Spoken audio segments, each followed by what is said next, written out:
the capsule came down over the Kazakh steppe like a blackened verdict. For most of the descent, there should have been a shape above it, a great canopy, a round white geometry against the morning sky.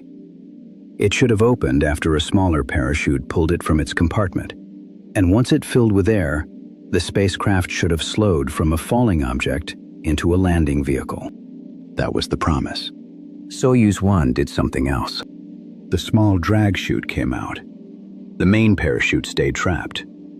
The reserve chute entered a sky already spoiled by failure, then fouled instead of saving the descent module. Above the capsule, the air filled with torn intention. Inside was Vladimir Komarov. He was 40 years old. He was a Soviet Air Force colonel. He was an engineer by training and a pilot by nerve. He had already flown once before, commanding Voskhod-1, a mission that made headlines because 3 men had been packed into a spacecraft designed for fewer souls than ambition demanded. Komarov was the first Soviet cosmonaut chosen to fly in space twice. That should have been the honor. By the morning of April 24, 1967, it had narrowed into something older and less forgiving. One man was inside a scorched bell of metal, falling back to Earth, while his spacecraft failed at the final task. He had already fought for the mission. He had fought a crippled electrical system. He had fought a bad attitude control problem. He had fought broken communications that turned the ground into a voice heard only in pieces. He had flown an improvised reentry when the planned mission had already collapsed behind him. Then the parachute had its turn. The descent module struck the ground near Katabutak in Orenburg Oblast with catastrophic force. The impact crushed the capsule. Fire followed. Recovery crews arrived to find a spacecraft that had stopped being a spacecraft and become evidence. The first human being ever killed during a spaceflight was now beyond rescue. The Soviet Union gave him honors. It gave him a state funeral.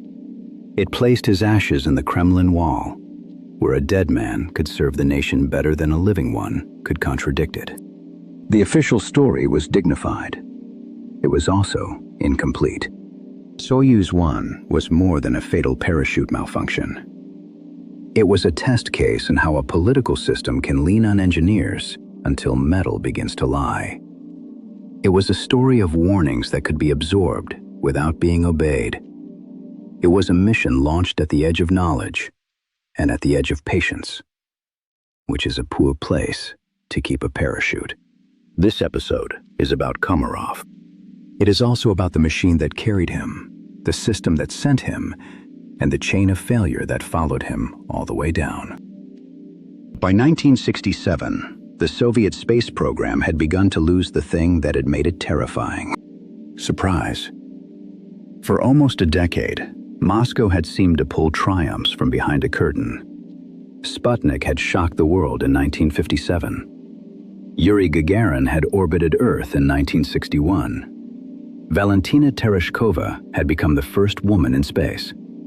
Alexei Leonov had stepped outside a spacecraft, fought a swollen suit, and returned through an airlock that had nearly become a coffin. The Soviet Union had mastered the symbolic blow.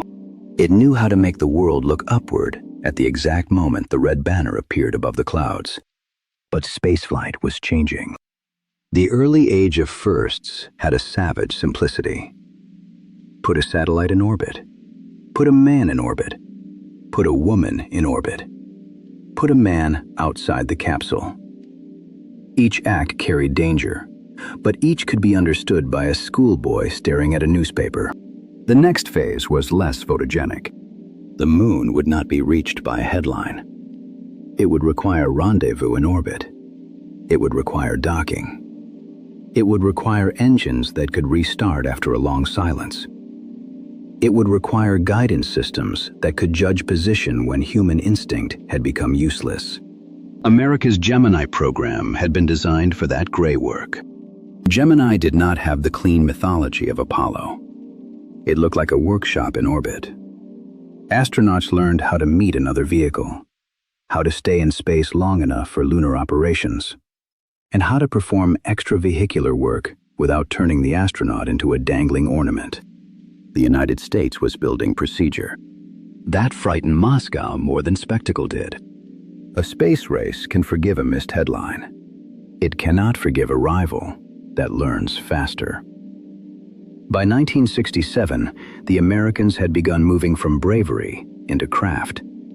That is when a nation stops merely throwing men into the sky and starts learning how to operate there. The Soviet answer was Soyuz. The name means union. It was a more capable spacecraft than Vostok or Voskhod. The earlier Soviet vehicles had been brilliant in the way a rifle shot can be brilliant. Soyuz was meant for the harder work ahead. It could maneuver. It could support longer missions. It could dock with another spacecraft. It was supposed to become the vehicle that carried Soviet crews toward lunar operations. In public, Soyuz belonged to the future. In engineering terms, it belonged to the bill. The price of capability is complexity.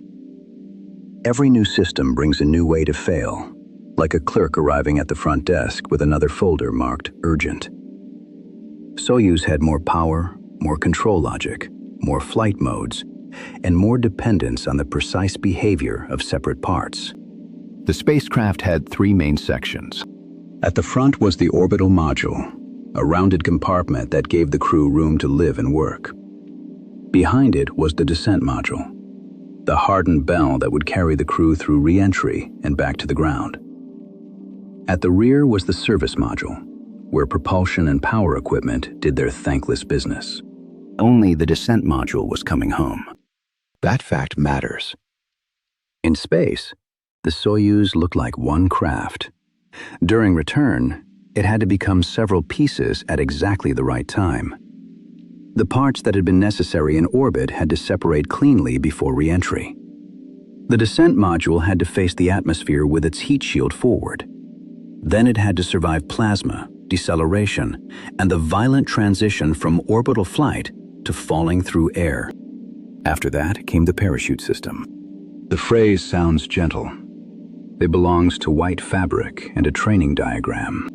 In reality, a spacecraft parachute system is a timed argument with death.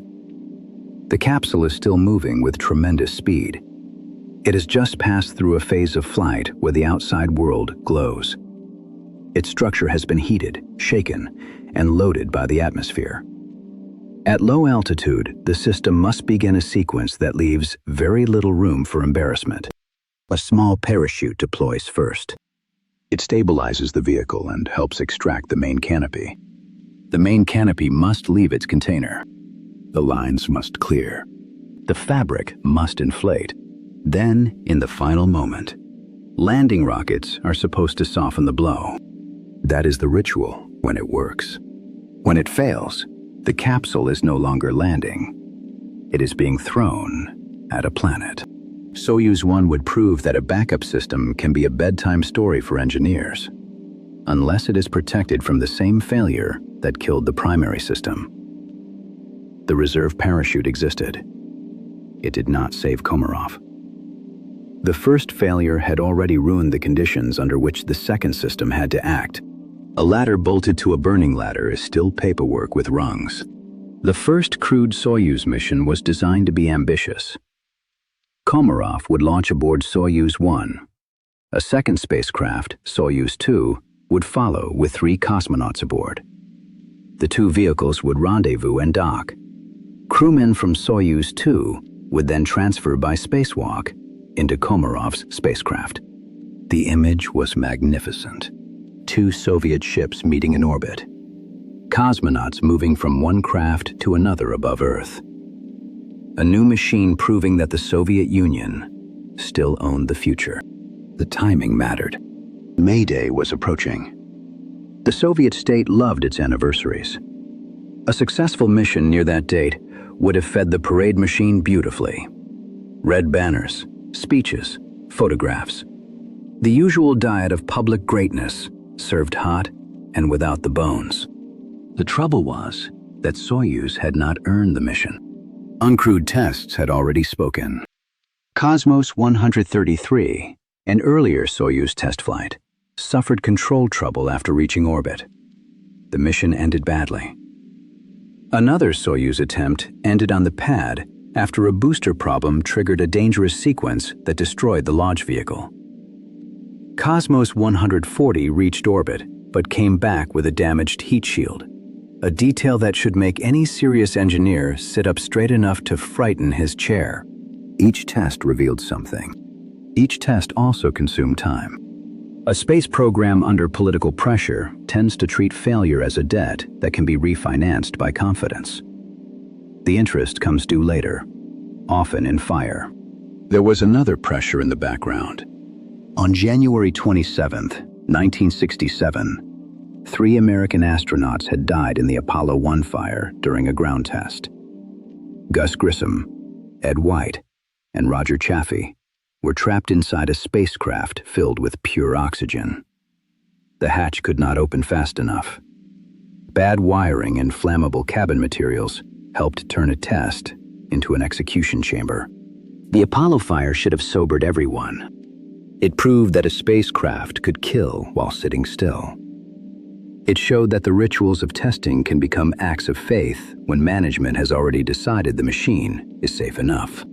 For the Soviet program, the Apollo disaster also created an opening. America had stumbled in public. Moscow's own failures remained largely hidden. That difference mattered. The Soviet system did not need to be safer to appear stronger. It needed the curtain to hold. The curtain had held for years, but behind it, the program had changed. Sergei Korolev was dead. The great chief designer had died in 1966. He had been a complicated man, severe and political, but he had possessed a rare authority inside the Soviet system. Korolev could face a room full of officials and still speak as someone who had built the thunder they wished to command. After his death, Vasily Mishin inherited the program. Mishin inherited more than engineering work. He inherited rivalries, schedule pressure, and a lunar effort that had to compete against Apollo while pretending that the competition itself was more ambiguous than it was. He inherited a bureaucracy that wanted miracles but disliked the invoices. The Soyuz mission fell into that world. Komarov knew the spacecraft had problems. Other cosmonauts knew. Engineers knew. There are stories, repeated often, that Komarov believed the mission would kill him and chose to fly so that Yuri Gagarin, his backup, would not have to die in his place. The story has dramatic power. It has the shape of martyrdom, which makes it easy to remember and hard to verify. Some later versions have grown too neat, with dialogue polished by retelling until it shines like fake chrome. The more careful truth is less theatrical and more damning. Komarov was a disciplined officer in a system that expected obedience. He had reason to worry. He flew anyway. That is enough. No imaginary final speech is needed. On April 23, 1967, Soyuz 1 stood on the pad at Baikonur. The rocket was a descendant of the R-7 family, the same broad lineage that had launched Sputnik and Gagarin. Soviet engineers had turned a missile heritage into a ladder to orbit. That fact contains the space race in miniature. The path to the heavens had been paved with military hardware, and everyone pretended not to notice the smell of kerosene on the Angels. Komarov entered the spacecraft. Yuri Gagarin was present as backup. That detail has gathered myth around it for decades. Gagarin was the first human being to orbit Earth. By 1967, he was a living monument, which is an awkward thing to be when your friends still fly dangerous machines. At 0:35 Greenwich Mean Time, Soyuz 1 lifted off. The launch vehicle worked. The spacecraft reached orbit. The Soviet Union had returned a man to space after a pause of more than 2 years. Then Soyuz began to report what it really was. One solar panel failed to deploy. That was the first major wound. A spacecraft is an electrical animal. It survives by measuring, heating, transmitting, correcting, and calculating. All of that requires power. Soyuz needed its solar panels to recharge its batteries and keep the mission alive. With one panel stuck, the craft lost a major part of its electrical margin. The failure did more than limit power. It changed the balance of the spacecraft. A deployed panel on one side and a trapped panel on the other gave the vehicle an asymmetry it had not been designed to enjoy. In orbit, small imbalances can become stubborn problems. The vehicle needed to point itself properly to the sun, and one of its wings had refused to become a wing. Komarov tried to orient the spacecraft. The automatic systems did not behave as needed. The solar stellar sensor gave trouble. Manual control was possible, but difficult. Fuel in the orientation system was a concern. The spacecraft was in orbit, alive, and already eating through options. High-frequency communications also failed. That mattered because Soyuz 1 could speak clearly with the ground only during certain passes over Soviet territory. The rest of the time, the pilot was alone with the systems. Controllers received fragments, then silence. The pattern repeated as Earth turned beneath the orbit. For the men on the ground, the problem had a special cruelty. They were not ignorant. They were not free either. They could hear enough to know the machine was sick. They could speak only when geometry allowed it. Between contacts, the spacecraft vanished into its own trouble. The original mission was dying. Soyuz 2 could no longer launch into the planned rendezvous. There were discussions about sending the second crew to help Komarov, but the situation did not support the dream. Weather at Baikonur also interfered with the plan. In the end, Soyuz 2 stayed on the ground. That decision almost certainly saved lives. If the same parachute defect existed in Soyuz 2, then the second spacecraft may have been carrying its own grave in the descent module. The craft did the safest thing it could do. It never launched. Komarov remained in orbit. The spacecraft still had to come home. That phrase sounds simple because gravity does the broad work. But controlled reentry is not falling.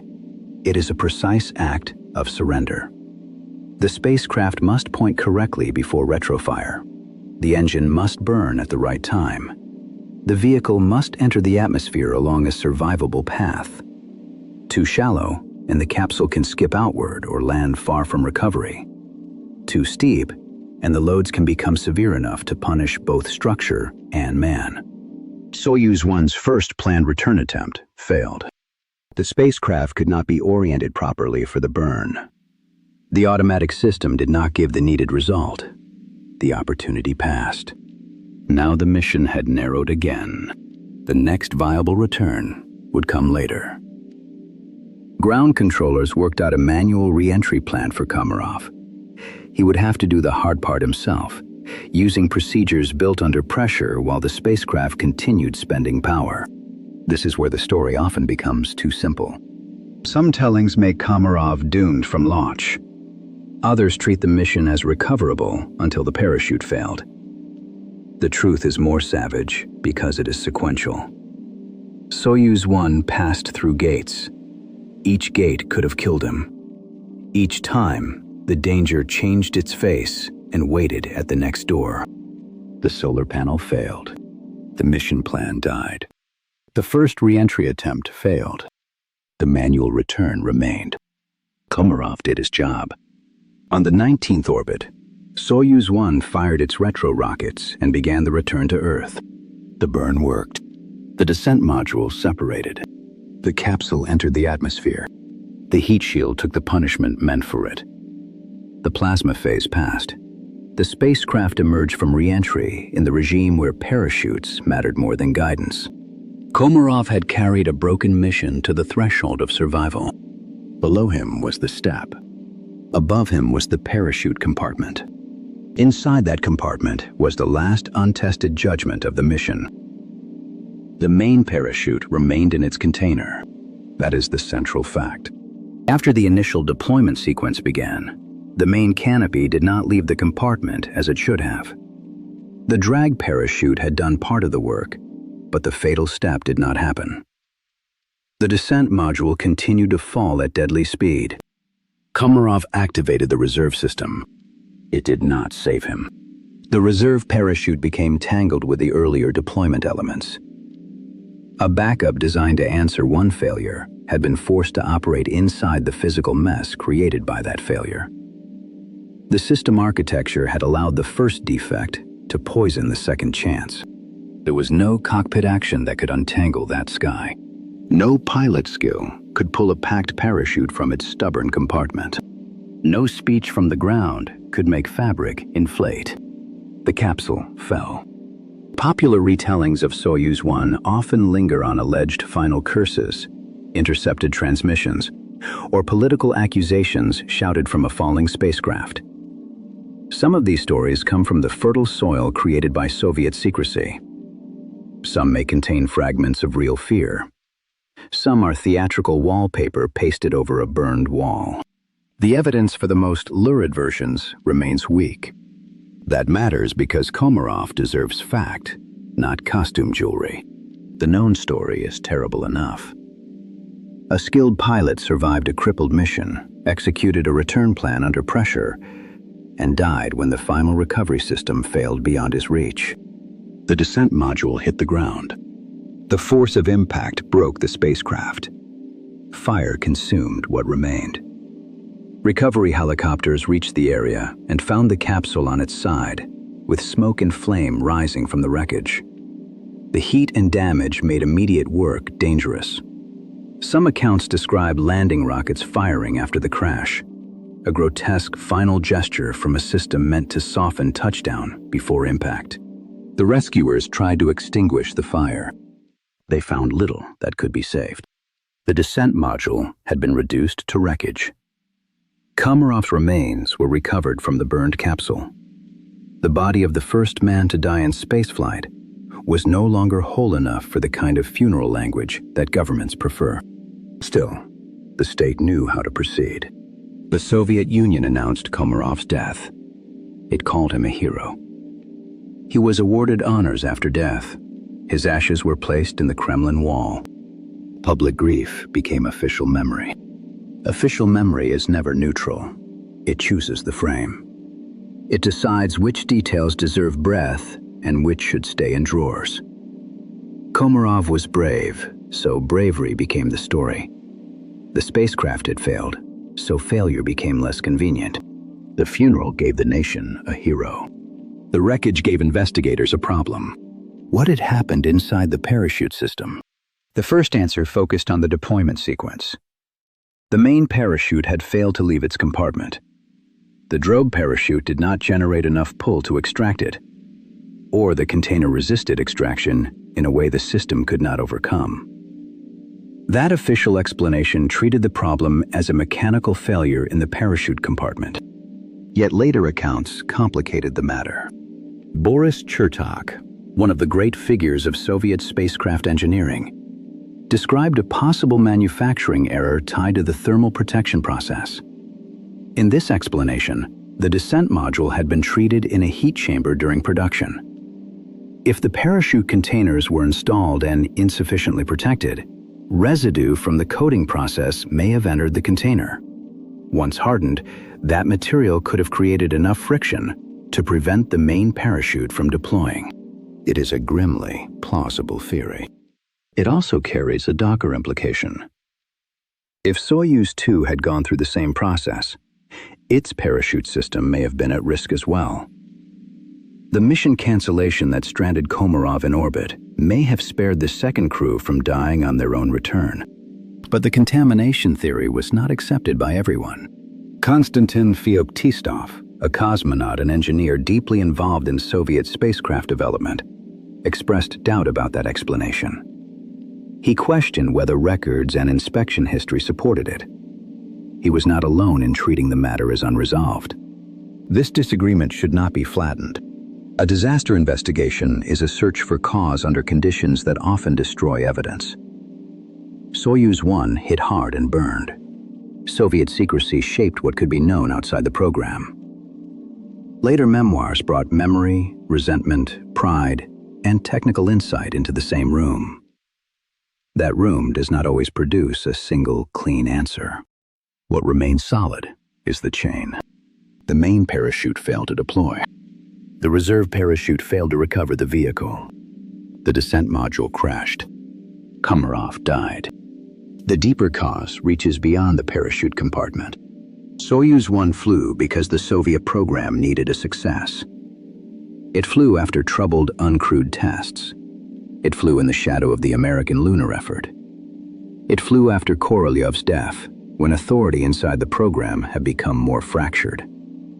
It flew because political systems have a way of converting caution into disloyalty without writing the sentence down.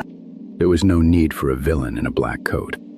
The villain was schedule pressure with a rubber stamp. The villain was secrecy that made failure easier to hide than to confront. The villain was an engineering culture forced to bargain with political hunger. This is how a system kills without intending murder. It makes risk difficult to refuse. It makes delay look like weakness. It makes a launch date feel like destiny.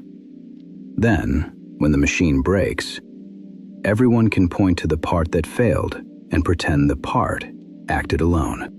The parachute did fail, but the parachute was not alone. To understand the weight of Soyuz 1, one has to return to the world that built it. The Soviet space program was not a company with a press office. It was a state project nested inside military ambition, ideological theater, and design bureau rivalry. Its successes were public property. Its failures belonged to silence. This secrecy had practical reasons. Rockets came from missile programs. Launch sites were strategic assets. Technical data mattered to enemies. The Cold War did not reward transparency. But secrecy also became a drug. It allowed the Soviet Union to present a sequence of triumphs while hiding the broken attempts in between. The public saw Gagarin. It saw Tereshkova. It saw Leonov. It did not see the full stack of test failures, near disasters, design conflicts, and emergency improvisations. The West often misread this. The Soviet program appeared smoother than it was because the rough ground had been covered. American failures were more visible, which made the American program look clumsy at times. Yet public failure has one advantage over hidden failure. It forces a reckoning in daylight. After Apollo 1, NASA could not pretend that 3 astronauts had merely died in the honorable fog of exploration. The fire took place on the ground, in a spacecraft full of known hazards. Congressional hearings, press coverage, and public scrutiny made concealment impossible. NASA had to redesign the spacecraft and the culture around it, whether it enjoyed the experience or not. The Soviet Union did not face that kind of public correction after Soyuz 1. Correction happened, but under cover. Soyuz did not fly another crewed mission until after modifications. The program learned. Later Soyuz spacecraft became some of the most reliable human spacecraft ever built. That later record should not be ignored. Machines mature through pain. Sometimes the pain is absorbed by metal. Sometimes by men. Soyuz 1 belongs to the second category. The redesign after Komarov's death helped produce a safer system. But safety purchased by a fatal test flight has a particular moral weight. It means the lesson arrived in a coffin. That is the tragedy buried under the later success of Soyuz. The spacecraft line survived. It became a workhorse. It carried cosmonauts, astronauts, and international crews to orbit for decades. After the space shuttle retired, Soyuz became the only crewed route to the International Space Station for several years. Its name became associated with reliability, almost with humility. But the first crewed Soyuz was a grave. That fact should stand beside the later record, not be swallowed by it. A mature Soyuz descending under parachute is one of the great sights of human spaceflight. A little bell of scorched metal hangs under a canopy, drops through cold air, fires its landing rockets, and slams into the step with the tact of a drunken blacksmith. The crew emerges shaken, alive, and smelling of the machinery that spared them. Komarov did not receive that ending. He received the prototype's bill. There is a temptation to turn him into a symbol and stop there. Hero, victim, martyr, pioneer. Each word has some truth in it. Each word also risks sanding down the man. Komarov was born in Moscow in 1927. He came of age in a country shaped by war and state power. He became a pilot in a nation that treated aviation as both defense and myth. He trained as an engineer, which matters because he was not merely a passenger in the machine. He understood systems. He knew enough to know when a spacecraft was asking too much of its crew. On Voskhod 1, he had already flown a mission that showed the Soviet appetite for headline victories. Voskhod was derived from the Vostok design, modified to carry more men. To fit 3 crewmen inside, the mission flew without spacesuits. That choice allowed the Soviet Union to claim the first multi-person spaceflight, but it also reduced safety margin. The vehicle did not have a launch escape system in the modern sense. It was a political triumph wrapped tightly around engineering compromise. Komarov had seen that world from inside. By the time he climbed into Soyuz 1, he was no innocent. That makes the story more painful. He was not a fool seduced by glamour. He was a professional, serving a program where professional judgment had to live under orders. When the state wants a miracle, the engineer becomes a translator between physics and ceremony. Physics is the party that refuses to flatter anyone. Soyuz 1 was supposed to demonstrate control. It demonstrated the opposite. The spacecraft could reach orbit, but orbit was no longer enough. It could communicate, but not reliably. It could carry power systems, but one panel stayed shut. It could return from orbit, but the parachute compartment turned the final phase into a death sentence. The mission exposed the difference between being first and being ready. Those are not the same thing. The early space race often confused them because firsts were easy to measure. A date, a name, a photograph, a broadcast. Readiness is harder. It lives in test data, inspection discipline, manufacturing control, and the authority to say no when the room wants yes. Readiness does not parade well. That may be why states often neglect it until a funeral teaches the lesson. There is a document-shaped silence around Soyuz 1. For years, the Soviet public did not have access to the full story. Western analysts pieced together details from announcements, tracking data, intelligence intercepts, and later testimony. After the Soviet Union fell, more accounts emerged. Engineers spoke more freely. Memoirs filled gaps. Specialist historians began reconstructing the mission in greater detail. But the disaster still resists perfect closure. The wreckage was damaged by impact and fire. The official investigation was not conducted in a public forum. The surviving accounts do not always agree. Some dramatic claims have become popular because they satisfy the emotional appetite of the story. A doomed cosmonaut cursing officials from the sky is easy to remember. It gives tragedy a scriptwriter. Real disasters often sound duller. A sensor does not work. A panel does not open. A radio link fails. A chute does not deploy. And a family receives visitors. That dullness is part of the horror. Disaster is rarely theatrical while it is being assembled. It is bureaucratic. It is technical. It is gradual.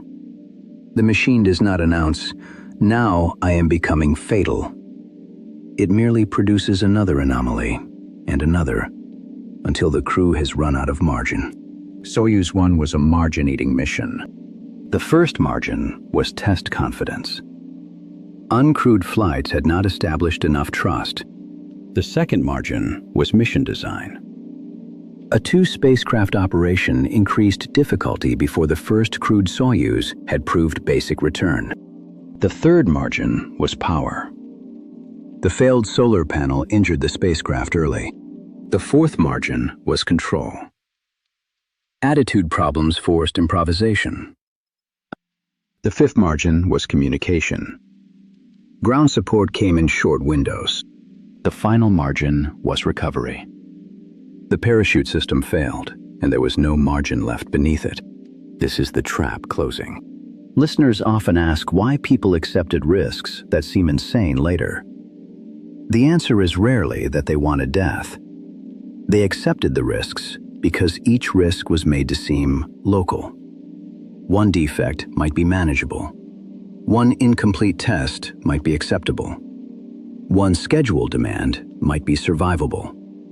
One assumption might hold. The danger lies in the stack. A spacecraft does not care whether each compromise was approved in a different meeting. It carries them together. Komarov carried them together. The Soviet system had its own method of distributing responsibility until responsibility became vapor. The designers could say they were meeting the demands placed on them. The managers could say they trusted the designers. The political leadership could say the nation required achievement. Each level had an explanation. The explanations did not slow the capsule. The American program had its own sins. Apollo 1 proved that. The difference was not moral purity. No side owned that commodity. The difference lay partly in visibility and correction. Open failure can humiliate an organization into reform. Hidden failure can teach the same lesson, but the lesson stays in a smaller room, and the public never learns how close the system came to killing more. Soyuz 1 nearly killed more. Soyuz 2's cancellation remains one of the most consequential non-events in space history. It is strange to praise a mission that never left Earth, but sometimes the greatest safety feature is a rocket that remains on the pad. Had Soyuz 2 launched, it would have placed 3 more cosmonauts into the same experimental architecture. They would have attempted rendezvous with a troubled Soyuz 1. If the mission had somehow proceeded, they too would have faced reentry in early Soyuz hardware. If the parachute defect was common to both spacecraft, their return could have repeated the fatal pattern. That did not happen. History often turns on the thing that stayed still. The decision to cancel Soyuz 2 did not save Komarov.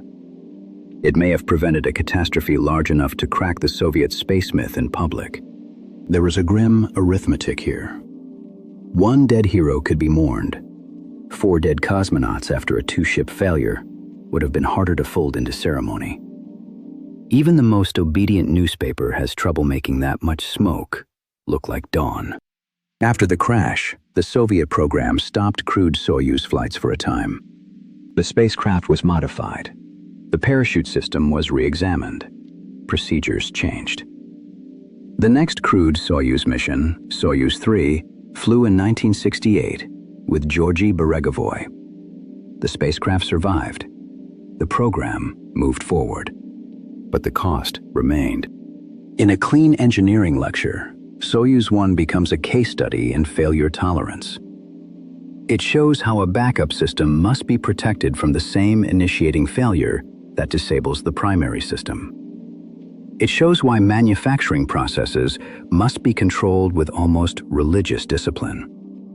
It shows why ground tests must match flight conditions closely enough to reveal ugly behavior before a man is placed above it. Those lessons are true. They are also bloodless. A lecture can say, parachute extraction failure. A family hears footsteps at the door. A report can say, insufficient qualification. A friend sees an empty chair. A program can say, corrective action. A man's ashes go into a wall. That is why the technical and human lessons must stay together. Separate them, and both become easier to misuse. The technical lesson turns into shop talk. The human lesson turns into sentiment.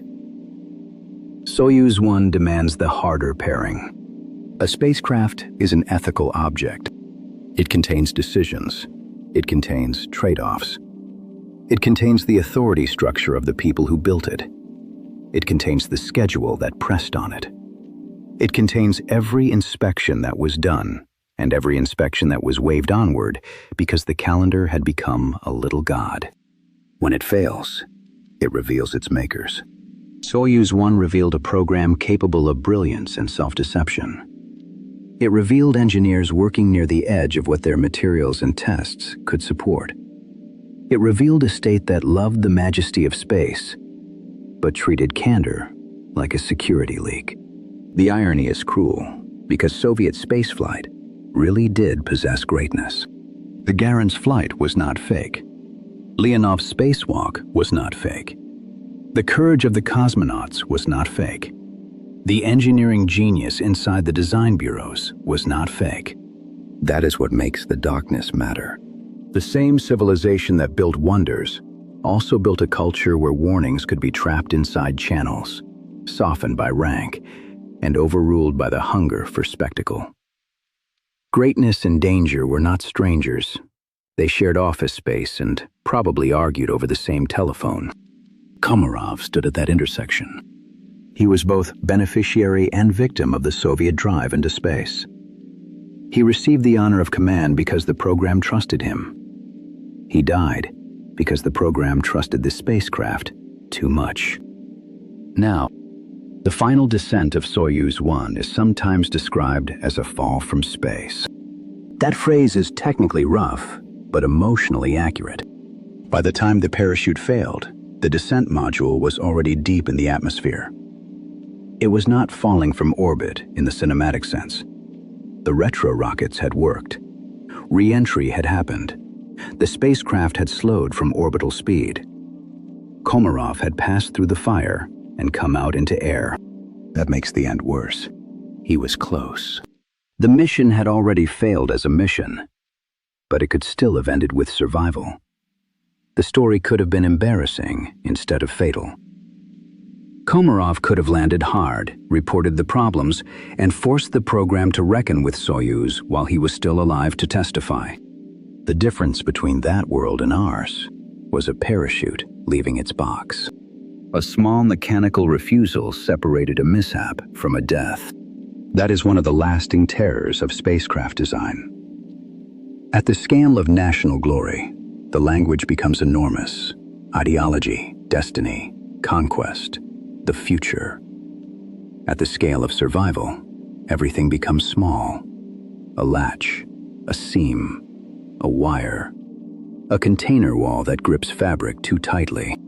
The state speaks in marble. The spacecraft answers in friction.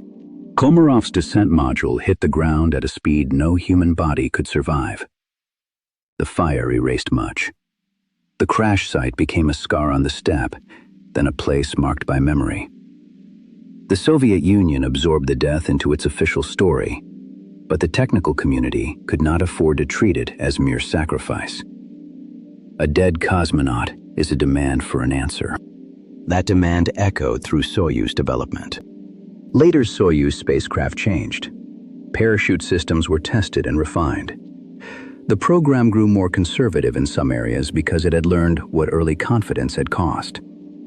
Soyuz became, over decades, a spacecraft associated with return. Even after launch failures, the capsule and abort systems would save crews in later incidents. That later record is real. But the first crewed Soyuz mission remains the dark foundation stone. The program's later reliability did not erase Komarov. It rests partly on what his death forced the program to learn. Space history often prefers clean arcs. Failure, lesson, success. The shape pleases us because it turns death into tuition and tells us the invoice was paid for a reason. There is truth in that. There is also danger. If every death is treated as necessary for later safety, then the dead are drafted into a story they did not consent to tell.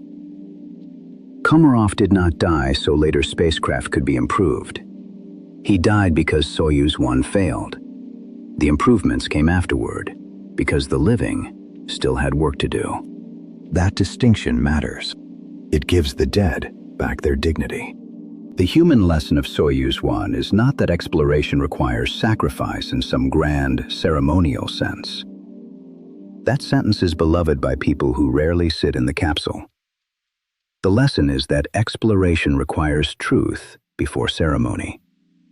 It requires the power to delay. It requires engineers with enough authority to make a room uncomfortable. It requires leaders who understand that prestige built on suppressed defects is a kind of technical debt with a fuse. The moon race rewarded speed. Physics rewarded humility. Only one of them had perfect attendance. The Soviet Union would continue reaching for lunar prestige. The N-1 rocket would rise and explode again and again in enormous failures hidden from the public for years. The United States would reach the moon first in 1969. The Soviet crewed lunar program would fade into secrecy, then into history. Soyuz endured. That endurance gives Komarov's story a strange afterlife. His spacecraft line did not vanish like a failed prototype abandoned in a warehouse. It became one of the central vehicles of human spaceflight. Every later Soyuz descent carries a shadow of Soyuz 1, whether the crew thinks of it or not. A main parachute blooms. A capsule swings under it. Landing rockets fire. The module hits hard. The hatch opens. People climb out. Each safe return is, in some buried way, an answer to the morning when Komarov did not. There is one final image worth holding, not the funeral. Official funerals are designed to instruct the living.